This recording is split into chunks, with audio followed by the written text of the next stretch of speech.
Joining me now is Dr. John Moser, professor and chair of the Department of History and Political Science at Ashland University. Dr. Moser, thank you for appearing on our Political Forum for the Election 20 telecast. My pleasure. This is going to be an important presidential election. Even the vice presidents are making history. What's another example of an important past election? Wow, there's so many of them. I mean, right off the top of my head, I would say 1800, because it's the first time where power passed from one party to another peacefully, right? There was very little precedent of that happening in the history of the world. And of course, the founders didn't like the idea of there ever being political parties, but Right. by 1800, there was clearly a Federalist Party and a Democratic Republican Party. John Adams is the candidate in 1800, and he loses badly. Jefferson steps in, and there's no rioting in the streets. I hope we can see the same in 2020. Yeah. How has American politics changed over the past 50 years? Clearly, we have seen further polarization of the parties, and that's a trend that started, really you see it as early as the Wilson administration. It's Wilson who really says there should be a party system where one party stands for in which there are very clear differences between what the two parties stand for. Because through a lot of our history, the difference between the Democrats and the Republicans was the tariff, I mean, but nothing really important divided them. And in fact, Southern Democrats were generally more conservative than a lot of Northern Republicans.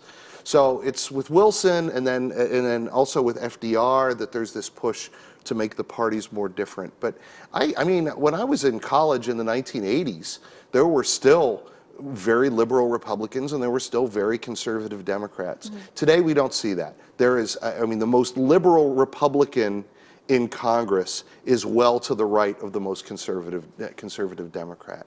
So that's certainly one thing that's changed.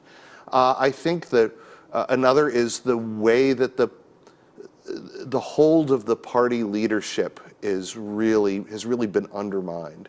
The very fact that Donald Trump is in the White House, there was not a single important Republican leader in 2016 that wanted him to be the president.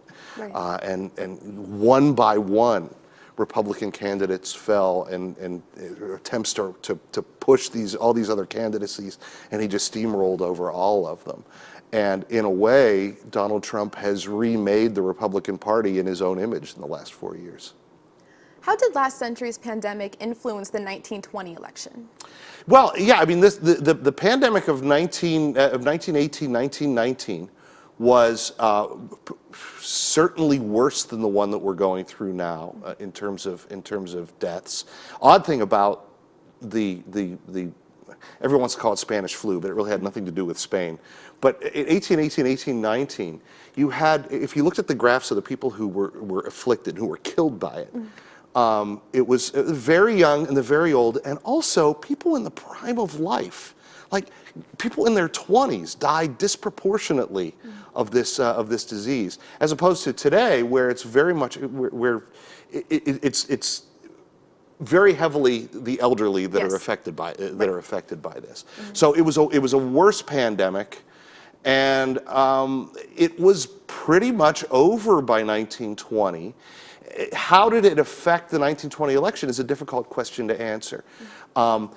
Voter turnout was not particularly large in 1920, but then again, it hadn't been very large in 1916, and it wouldn't be very large in 1924 either. So that wasn't out of the ordinary.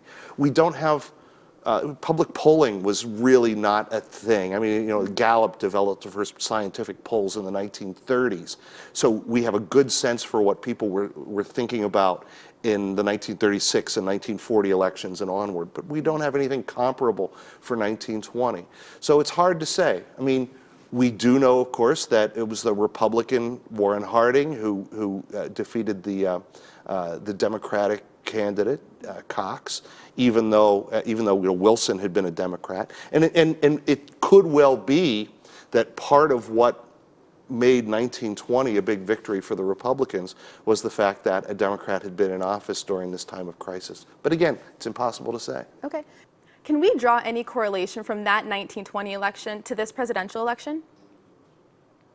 Well, I mean, unlike 1920, the American people today are polled like crazy. We know what people's views are, and I think that the pandemic is definitely going to work. Look, I'm not making a prediction about the outcome, but if Donald Trump loses on election night, I think that that COVID-19 is going to have a lot to do with that. Okay. And in this segment, we talked with Ashland University political science professors, but you're a historian, you're a little different. What does a historian look for when examining past elections? Well, we look for things that weren't expected, Okay. and try to explain them. Right? You didn't have to explain why Franklin Roosevelt beat Herbert Hoover in 1932. The economy was in the toilet. Everybody expected that. But in 1948, when everybody was predicting that Thomas Dewey was going to win and Harry Truman suddenly won re-election, that's something that really needs to be investigated. So historians love to look at surprise outcomes and try to figure out why what should have happened didn't happen. Okay. And how have the major political parties evolved throughout history? You've kind of already talked about this, but especially in today's climate, people are a little more maybe independent. They like to think for themselves a little bit more. They're not solely voting loyalty to parties. You know, I've always been a Democrat. I'm going to vote Democrat. How has that kind of changed since, like you're mentioning, like the 1920 election? Yeah, well, I mean, partisanship was very high in the late 19th and early 20th centuries, at a period where you didn't see the kind of polarization that you saw today. People identified with their parties almost the way that people identify with athletic teams today. Okay. Or, you know, your hometown team. I'm a Pittsburgh boy, so I love my Steelers. That they would have identified with parties in the same way. And the parties clearly, well, to a certain extent, this is true today as well. Parties were geographical entities.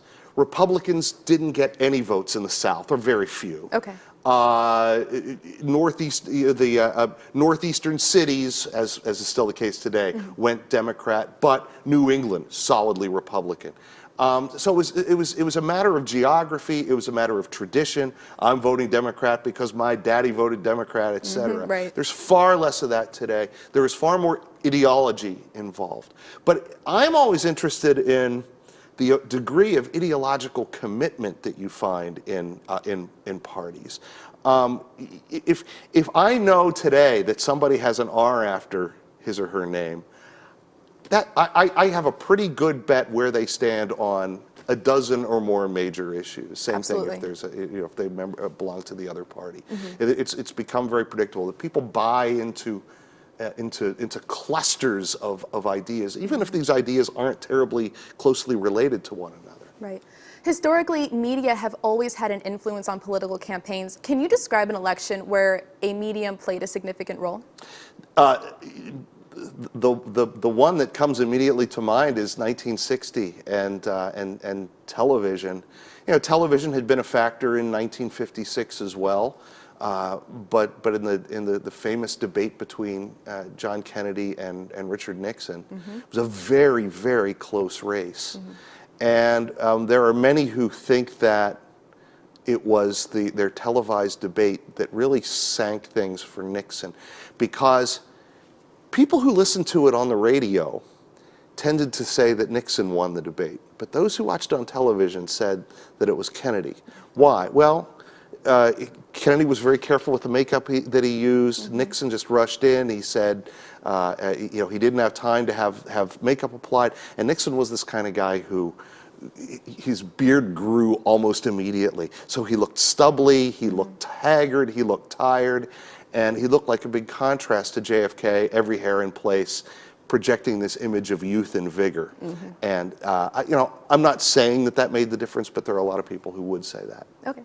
And what are your thoughts on the impact that social media has performed in the past few elections? It's been massive, and it's affecting things in an unpredictable way.